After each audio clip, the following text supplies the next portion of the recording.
একটা প্রশ্ন হচ্ছে বলছে যে আপনার হচ্ছে কোন ত্রিভুজের আয়তন ত্রিভুজের ক্ষেত্রফল সমান হাফ ইন্টু ভূমি ইন্টু উচ্চতা। এখন ত্রিভুজ যদি বলে সমবাহু সমদ্বিবাহু সেক্ষেত্রে আমার সূত্র কিন্তু ভিন্ন হয়ে যাবে। ওরা শুধু উল্লেখ করে কোন ত্রিভুজের ভূমি হচ্ছে 6 সেন্টিমিটার এবং উচ্চতা 3 সেন্টিমিটার হয়, তবে ক্ষেত্রফল কত। তাহলে এক্ষেত্রে সেক্ষেত্রে আমরা কাজ করবো কি, আমরা জানি ত্রিভুজের ক্ষেত্রফল। তাহলে ত্রিভুজের ধরে নিলাম এ বি সি, এই ত্রিভুজের এই শোনেন ক্ষেত্রফল সমান হাফ ইন্টু ভূমি ইন্টু উচ্চতা।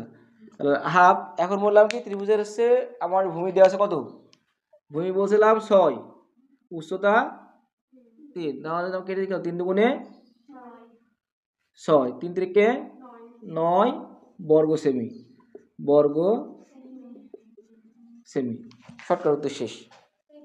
হ্যাঁ, এটা এমসিকিউ, এটা কণা বহু নির্বাচনী।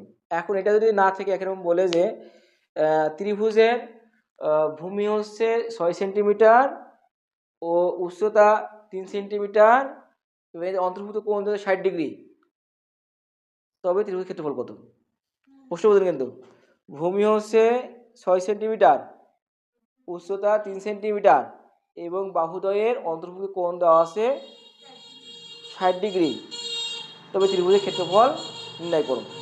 সেক্ষেত্রে কি কাজ করবো আমরা, একই রকম ত্রিভুজ এ বি সি এর ক্ষেত্রফল সমান কত, half into A B sine theta.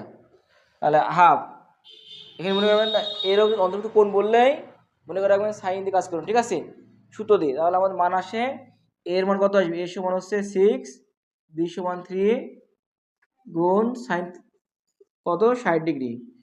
তাহলে আমরা কেটে ছোট করে নিই, 3 3 তিরিকে 9, 9 গুণ সাইন 60 মান হচ্ছে √3/2, তার মান আসে কত 9 √3/2। বুঝতে পারলেন। তাহলে এটা হচ্ছে কোণ দেওয়া থাকলে আমরা এইভাবে কি আছে যে একটি সমবাহু ত্রিভুজের ক্ষেত্রফল 25√3 বর্গমিটার হলে বাহু দৈর্ঘ্য কত। এখন সমবাহু ত্রিভুজের ক্ষেত্রফলের সূত্র আছে, মুখস্থ করতে হবে। তাহলে আমরা জানি সমবাহু ত্রিভুজের ক্ষেত্রফল √3/4 a²। ঠিক আছে, এই ক্ষেত্রফল মানটুকু দেওয়া আছে কত, এই যে 25√3 দেওয়া আছে। ঠিক আছে, তাহলে আমরা উভয় পক্ষ কি বাদ দিতে পারি, বাদ দেওয়া যায়, বা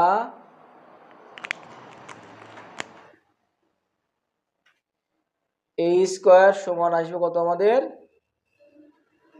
25 গুণ কত 4, বা a সমান আসে আমাদের 10। এটা শেষ। দেখো বুঝলা কিনা, এখানে যে আর গুণ করেছিলাম 4 25 100 হবে, 100কে বর্গমূল করলে মান আসে 10।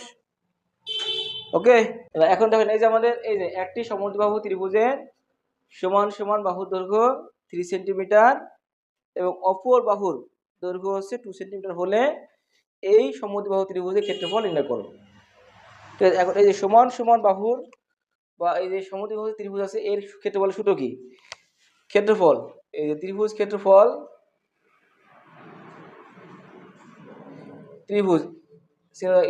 সমান b/4। তোমাদের আগে সূত্র মুখস্থ করতে হবে, b/4 √4a² মাইনাস কি, শুধু আমি দিতে ভুলে গেছি,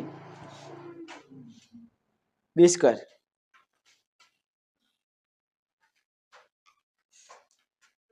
দেখো ফার্স্টে তোমাদের হচ্ছে এই যে ওই হাসি হবে ধর, হাসতে না না কয়েল ধরে দাও।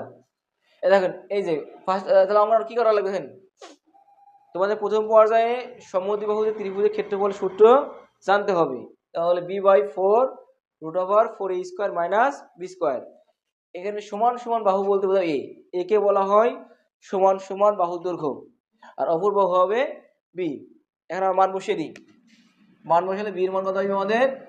অপর বাহু দেওয়া 2 ভাগ 4 √4 × 3² - 2²। 2 হয় হাফ, হাফ ইন্টু √12। এখানে 3 থেকে 9, 9 গুণ কত? 4, 4 নাম 36, 36 - 4। তাহলে হাফ ইন্টু রুট কত হবে তাহলে আমাদের?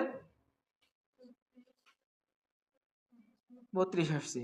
তাহলে এখন তোমরা গুণ করো, গুণ করলে আমাদের অ্যান্সার হয়ে যাবে। তাহলে এভাবে আমরা কোনো সমদ্বিবাহু ত্রিভুজের সমান সমান বাহু এবং অপর বাহুর দৈর্ঘ্য দেওয়া থাকলে ক্ষেত্রফল বের করতে পারি। এই আমাদের কি আয়তক্ষেত্রের ক্ষেত্রফলের সূত্র হচ্ছে দৈর্ঘ্য গুণ প্রস্থ।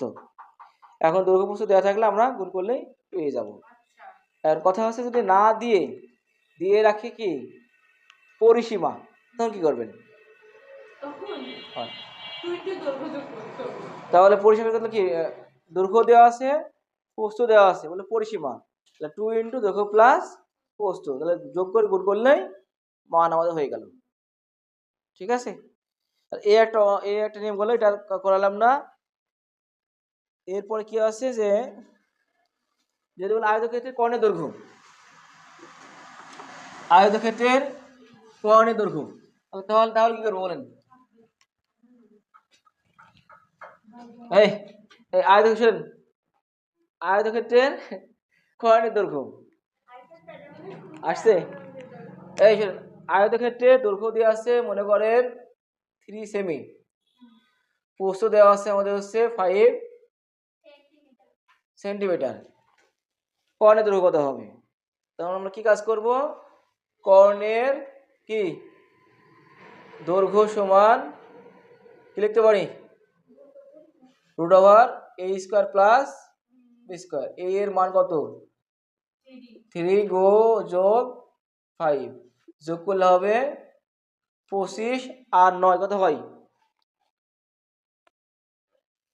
বলেন? 9 যোগ 25 কত আসবে?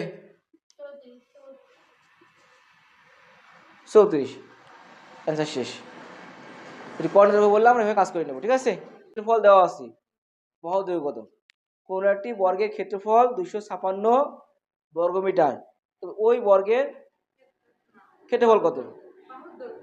বাহু দৈর্ঘ্য, ক্ষেত্রফল বাহু দৈর্ঘ্য কত হবে? তাহলে কথা হচ্ছে কোনো একটি বর্গক্ষেত্রের ক্ষেত্রফল 256 মিটার হলে তার বাহু দৈর্ঘ্য নির্ণয় করুন। তাহলে আমরা জানি বর্গের ক্ষেত্রফলের সূত্র হচ্ছে কি a²। এই ক্ষেত্রফল সমান a²। a² মান বললাম কি 256। তাহলে এখান থেকে আমরা a সমান হবে কত? 256 রুট করলে যে মান আসবে সেই মানটাই হবে ওই বর্গের বাহুর দৈর্ঘ্য। কত আসে বলেন? 16। তাহলে এখানে মান আসবে আমাদের 16 মিটার। এমসিকিউ শেষ। প্রশ্ন বললাম কি একটি বর্গের ক্ষেত্রফল 256 মিটার হলে বর্গের বাহুর দৈর্ঘ্য নির্ণয় করুন। না বোঝেন নাই? এবার যদি পরিসীমা লিখেন, পরিসীমা বলে পরিসীমা, পরিসীমা কি বলেন? পরিসীমা কি? পরিসীমা সমান 4a। পরিসীমা সমান কি 4a। তাহলে কত দেওয়া আছে আমাদের? এটা এ হচ্ছে বাহু দৈর্ঘ্য, তাহলে 4 গুণ 16, 4 16 64 মিটার। হয়েছে না বোঝেন নাই?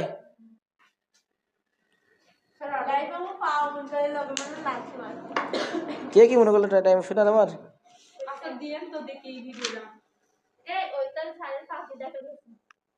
যা দেখা যায় থাকো।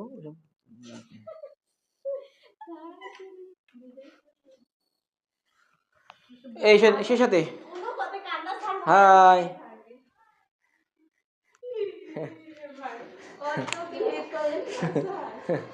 আমার মেয়েরা শুনেন, তাহলে কি বললাম এখানে শোনো মেয়েরা, তাহলে এখান থেকে আমাদের কি বেরোলো, বাহু দৈর্ঘ্য বেরোলো, পরিসীমা বের হয়েছে।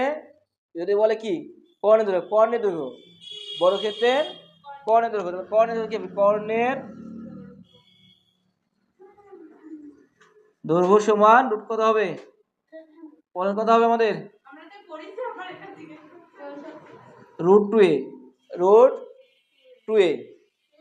এখন রুট, এই যে রুট টু, আর এটা বাহু দৈর্ঘ্য, রুট কত টু এ বলতে 16, গুণ করে যা গুণ করে যে মান হয় সেই মানটা হবে এত মিটার।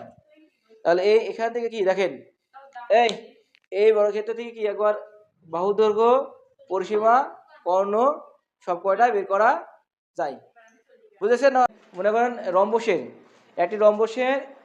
একটি কর্ণ দেওয়া আছে আমাদের কত 8 সেন্টিমিটার, এবং হচ্ছে অপর কর্ণ দেওয়া আছে 6 সেন্টিমিটার। এক কথা হচ্ছে কোনো একটি রম্বসের দুটি কর্ণ যথাক্রমে 8 ও 6 সেন্টিমিটার হলে রম্বসের ক্ষেত্রফল নির্ণয় করো।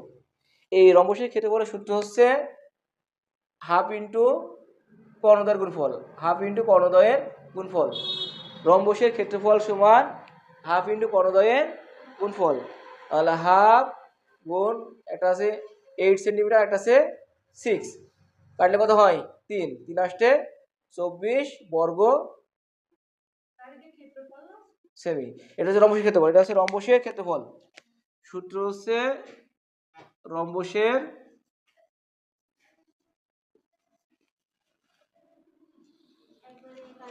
ঠিক আছে, বোঝা গেছে?